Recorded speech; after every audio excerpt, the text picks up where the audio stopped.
Hi John, I'm going to give you an overview of what we've done in the last month. Here we are in the interior of the battle tower. This is a new mock-up which has been realized. It's actually the insides of the throne room where the player will often go. We just saw the trophy room where the Dragon Lord receives his guests and where his allies are. Here we are in his map room. There will be props inside here where you have maps and where some of the protagonists and antagonists of the game will be. And this is his sleeping quarters where he also has his dragon chest, and that dragon chest serves to stash all of his loot. And now we're on the balcony and we're basically looking outside, and so there will be imposters in the backside. We've been doing a lot of work on the Flying Fortress in terms of tweaking the gameplay and getting things right. We made some changes to the design. Most notably, we're stepping back from the idea of the crystals and changing it for a system in which we will allow the player to just destroy the buildings with his dragon. The other thing we added is a set of extra props which are mocked up here to provide cover for the player when he is on the ground, so that when everything is shooting at him, he stands a chance. We're currently playing it in God mode because otherwise you would be dead. In the distance there you see that laser tower, the particle effects, obviously mocked up particle effects. However, the actual part, the laser tower, is in example artwork. I hope you can see it on the video, otherwise you'll just see it in the game. And that's already at a high level of detail. This is also new, so the dragon has been shooting at it, destroyed the building. And you clearly see that the building destructs itself, but this time you can actually shoot the debris. So when you hit it with fireballs, you see the debris react to physical forces, which is quite cool. Here you see that there's a lot of particle effects going on, so we've been tweaking, trying out how it works in terms of gameplay, and when you play this zone yourself, you see it's already starting to be a lot of fun. Still a lot of work to be done on it, but in the end it's going to be very cool.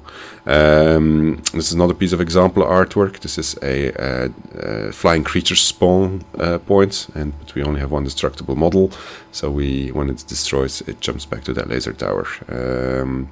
Well, I think you can see where this entire thing is going to be heading. It's going to be filled with smoke, particles, and a lot of enemies flying around. And so we're doing all the tests we need to do on that, get the gameplay right.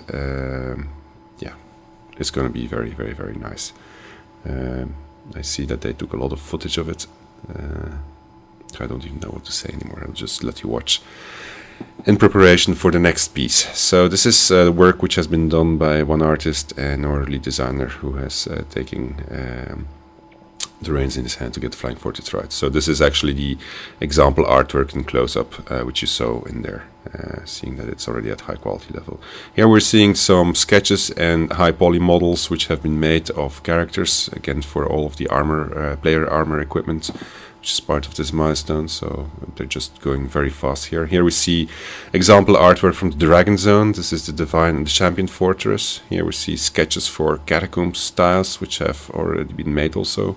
And you'll see in this milestone actually produced. This is sketch artwork for Alaroth, which is going to be very in this interesting city, as you can see from these sketches and concept art. This is Alaroth itself. Inside of Alaroth, this is the Dragon's Lord's bed, and this is his throne. And this is for the outsourcers, of course. This is from the Dragon Zone, the Goblin Camp, which is hanging in there, and the Gorgon Spire, which you'll see there. Now we have one of the gameplay programmers showing off his work. This is the guy who's been working on the battle tower, which you just saw there is him clicking on his Dragonstone. This teleported him to his battle tower, which is what we saw here. Here's talking to Sasson the Necromancer, and now he's using his console to give some commands. Basically, he's giving himself limbs, which he found in the world, which he collected with his hacksaw. And those limbs, by negotiating with Sasson, can be changed into a creature, or the creature in this case. So by selecting which limbs to sew onto the creature gains different powers. So that's what happens here. That interface has been done. So it's all in mockup, so you're starting to get used from us by now. But functionality is there. So he's basically cycling through the limbs. The interface immediately picks up what's in your inventory as limbs, And what you will see now is that he summons the creature again, and he selected that red thing as armor and the yellow thing. So you see that the model manager works the creature as composed based on what was selected in the interface. Of course, the creature is not there yet, so we just selected one of those mock-up player characters. This is a mock-up camera move, which when clicking on the Dragon Stone or on those icons at the sides brings you to the different platform, like we explained, I think. And here we are at the enchanter and the workshop. So there are 3 structures here, one for weapons, one for armor, and one for jewelry. And by giving yourself formulas and having the right reagents, which is what he's doing over here, giving them to himself, you can actually enchant your equipment, and that's what he's going to apply here, I think. Let's see what he's doing now. We jump to another thing. This is where we are. At the end of the milestone, we'll have the entire battle tower functionality in there. There's been new character states added. These are not the final animations. So we had kicking against low creatures, jumping against high creatures, so that there's difference in attacks depending on the size of the creature. The animations are turning out to be very cool, but they're not in there. A little bit more patient. By the end of this milestone, we'll have cool animation stuff in there. I don't know. Ah, yeah, there we saw a guy who was shooting at you with a bow. He came closer to him, so he put his bow away and he took his sword. Here we see a jump attack. When you are jumping in the air and push forward, you do a jump attack. So these animations have been quickly made to allow the gameplay program to implement them. Like the rolls, exactly the same thing, but these are all additional character states which have been coded. Here we are going to see a multiplayer test. Unfortunately, we wanted to do picture-in-picture, but it didn't work out because we captured one at 25 frames a second and another at 30 frames per second. So you'll have to see it when you're over here. But basically, first thing which is new, which you didn't see yet yourself yet, is platform. So the platform system is working now in the game. They are already synchronized over multiplayer, which is what he's showing here. And from time to time, we'll see another character following this character. That's actually another player playing with him. So what you should have seen now here is that on one screen you see the other character jump on the platform. They are synchronized. And here we are going to show that the physics of the items are also perfectly synchronized. So we have synchronization actually at this point of items, of character movement, orientation, and certain character states, not all of them. Object physics in the world, so that's what they show here. Changing to dragon, flying to dragon, projectiles are also synchronized. So most of the major systems are getting synchronized, and the goal of this milestone is to actually have all of the core gameplay features synchronized with each other. And as you can see, we're well on our way in reaching that goal. There's a little bit of bug here with the transformation into dragon apparently.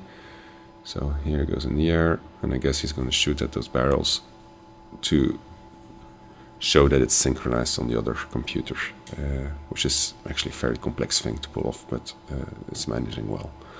So for now, you have to take my word for it that it's synchronized on the other machine, and it's sad that we couldn't do the picture-in-picture, but next time we'll not make the same mistake, but we wanted to finish it today.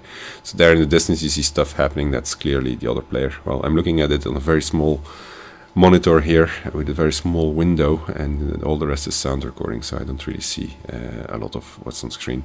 That other dragon is the other player, and I don't know what they're doing. I guess they're just showing synchronization of something, but don't ask me what. I think that's it. Okay, so thanks for watching. This gives you a glimpse of it. I mean, we didn't integrate all of the systems yet. There's more to see, but at least this gives you an overview that there is some progress being done over here. And for sure, when you're going to get the builds at the end of the milestone, there will be a lot more to see. Okay, thanks for your attention. Take care, John. Bye. Kirill?